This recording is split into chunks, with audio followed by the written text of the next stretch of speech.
Hello everybody, welcome to Interactive Productions. I botch that every time. Today we're going to be looking at the Roarivores Ceratosaurus. Now, I am not expecting to get a whole lot of views from this video.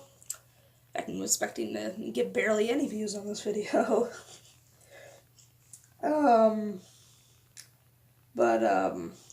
Anyways, today we're going to be looking at the, I just said that.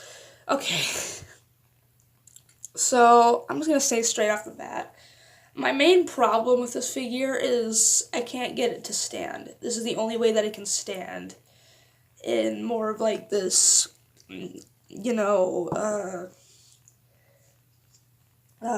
tripodal stance. Its tail isn't touching the ground, but I hate it in this pose.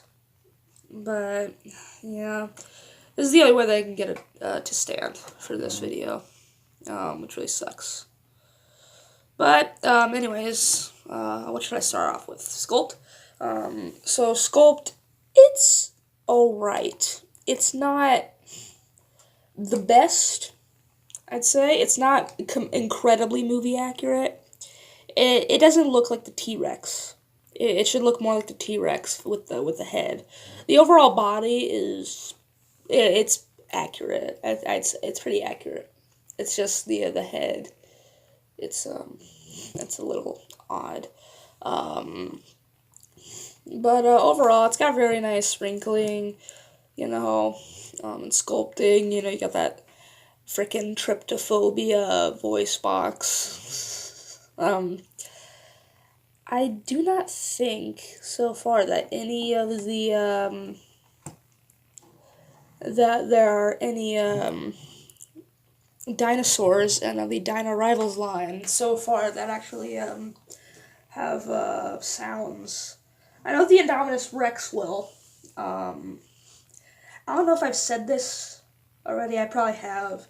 I have confirmation that the Indominus Rex is going to be called the Destroy and Devour Indominus Rex, which is a really good name for it. Sorry, I mean Hershey's Kiss. But, anyways, I like this a lot. It's pretty good.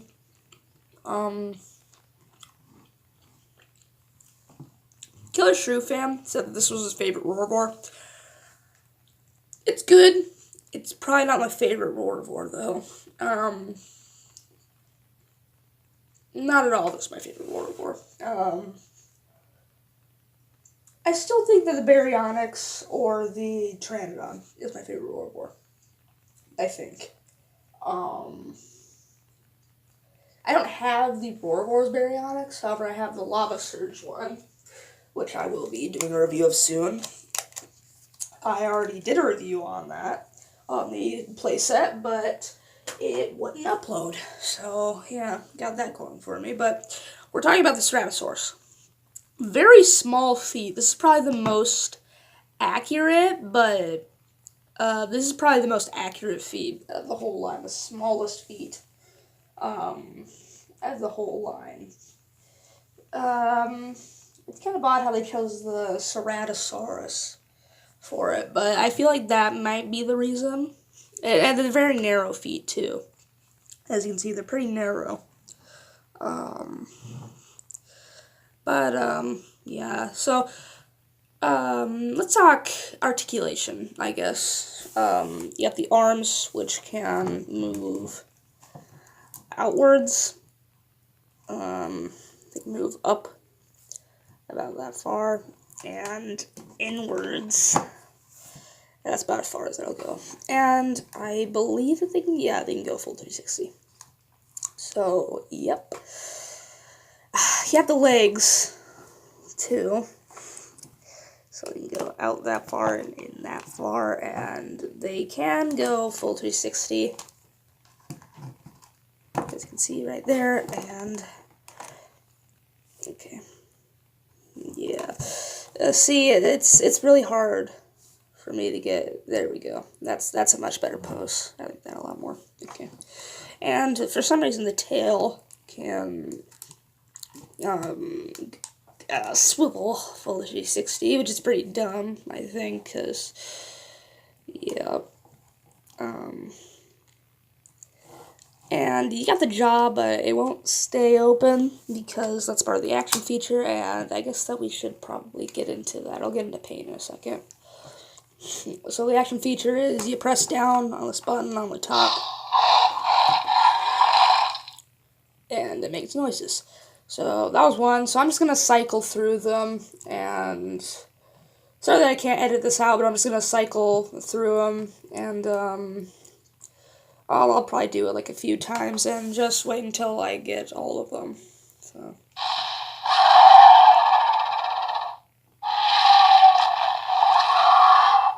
And there's T-Rex.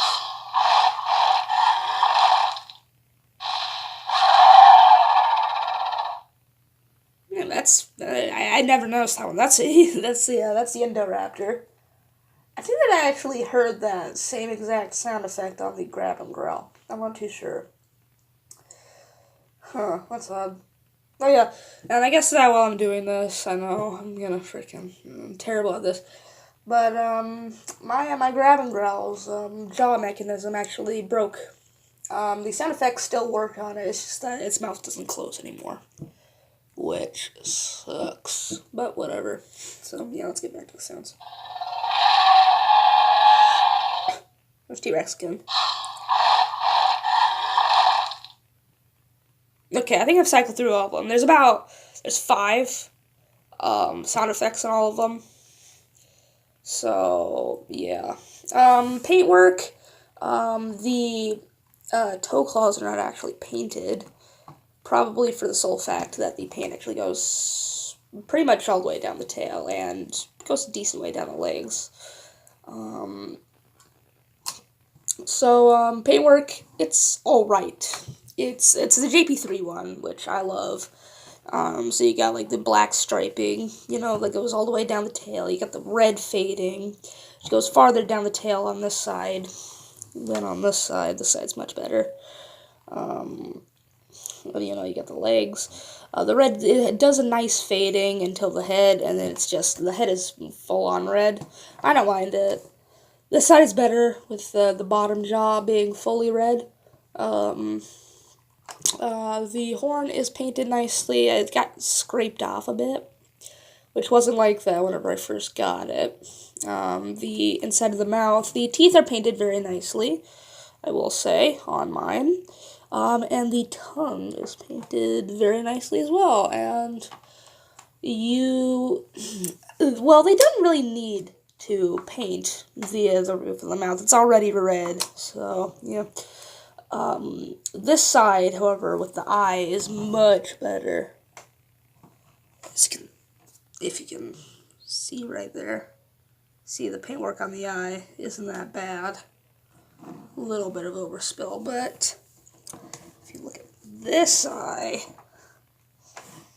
if you look at it, well, you guys can't really see it, but it's very sloppy on the other eye. It's not even in the actual eye socket.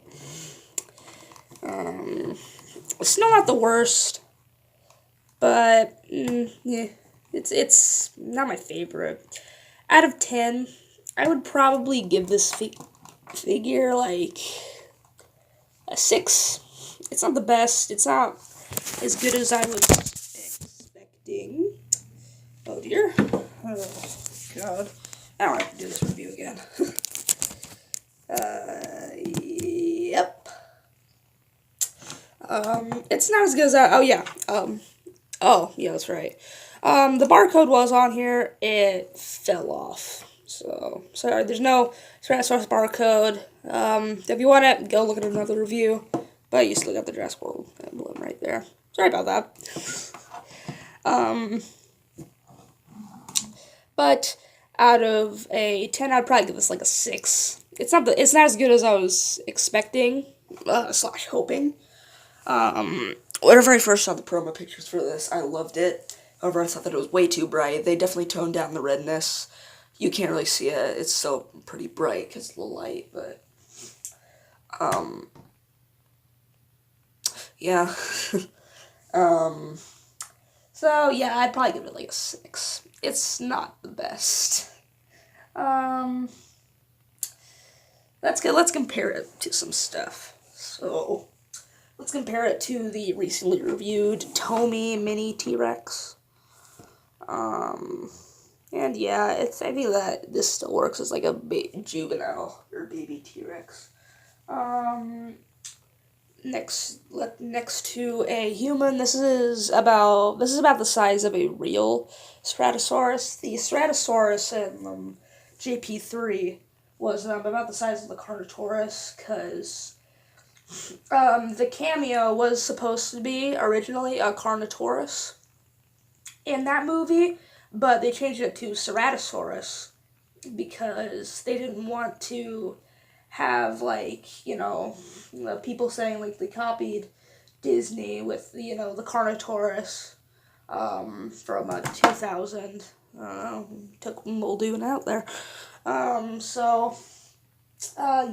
we just got a Carnotaurus-sized Ceratosaurus.